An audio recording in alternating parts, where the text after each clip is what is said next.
What is up, everyone? And today we're going to be looking at moving and shooting. Now, this is a type of shot that a lot of NBA players use, and also if you're trying to play that college ball is a skill set you're going to want to have. And the reason why I say this is because I do see a lot of pickup ball or at your local LA Fitness or 24 hours that a lot of those players don't really use this type of shot. And the reason for it because you really have to have intent. You really have to look at the spacing the defense is giving you, have enough room to actually start moving really fast, and then know at the end of it that you're going to be pulling up for a shot. And I know a lot of pickup ball players, the mindset is I'm going to do a few moves right across somebody up and then see what the defense is giving me, right? If you kind of lose somebody, you could go for the drive. And if you don't have that drive, your second mindset is I'm going to do a pull up, right? I'm going to do an escape dribble and do a pull up. But in those cases, a lot of times you're kind of reacting to what the defense is doing. When in this case, in a lot of NBA or the college level, you're really pre-planning and you know where you're going to get beforehand.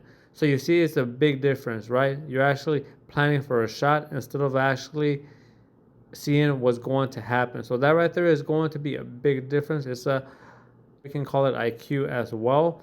So if you're definitely trying to move up, trying to play some college ball, or maybe one day make it to the NBA, you're going to want to learn this skill set because it really is choosing your spots. And you know, if you're faster than a player or if you got like a little screen, that you're going to have that shot open once you get there. It's just a matter of fact if you're going to nail the shot or not.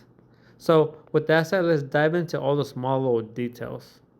And the way this shot works is you're going to have the ball in your hand with the light dribble, or maybe you don't have the ball. You're going to be expecting a pass from your teammate, but the goal is going to be the same. You're going to sprint to a spot, be that defender to that spot. Once you get there, you're going to receive the ball and raise up for the shot. And you see, it is going to be a nice advantage because that defender is not going to know when you're going to go, right? He might be guarding you head to head, right? He's right in front of you. Then all of a sudden you take off. So he's going to have to be playing catch up. And also sometimes the defender might be looking away, or maybe you catch him off guard. He's maybe preparing for the screen, right? And then all of a sudden you're actually moving way too fast where he has to play catch up. So you see, it is going to be a nice advantage. It's just going to be a matter of you getting to that spot and making your shots. Also, another key detail is before you raise up for the shot, try to avoid doing a small little dribble. That can be a mistake a lot of players do. They start doing a small dribble and that slows them down. Or even that little off dribble rhythm, the defender can hear that and that can make them aware that you're getting prepared to raise up. So you see, it's going to be very important that just off one dribble or two dribbles, you're creating as much separation as possible and then raising up immediately. I also don't want to forget to mention a mistake some players happen to do from time to time is they throw the ball too far ahead.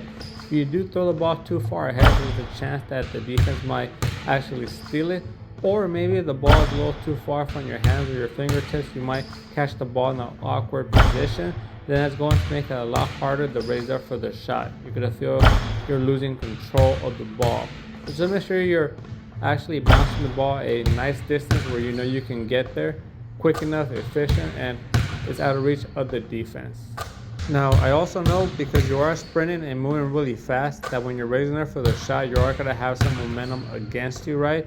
It's going to be a little bit harder to go straight up. Just make sure you have some nice body control because you don't want to be gliding too far to the right or too far to the left where it is going to make that shot a lot harder. So just concentrate and make sure when you get to that spot, you're raising up as straight as possible. And if the momentum is a little bit too much for you, you can actually practice with a shorter distance. Don't try to move too far, right? I know I am demonstrating a far distance that is going to help you create as much separation as possible, but you can make that distance a lot shorter. That's going to make it a lot more easier to control your body when you're going up for the shot. Also, you can also slow down the move when you first start practicing it. So you're aware how you can catch the ball off the bounce, and also you can be more aware when you're going straight up. You can do a lot of reps this way and just practice over and over until you feel comfortable. Then you're going to start to get it. So there you go. It is going to be a nice technique to get open. It really does force the defense to chase after you, and you're going to have an advantage because you're sprinting to a spot before they become aware of it. And also make sure you have a good jump shot. Make sure you're practicing your shots, because there is going to be no point if you're actually creating a lot of separation with this move and your jump shot is broken. As long as you have a decent enough jump shot, then this technique right here is going to help you out a whole lot. So that right there is going to be this video. If you did like what you saw, please sub and like, and I'll see you on the next one. Peace and much love.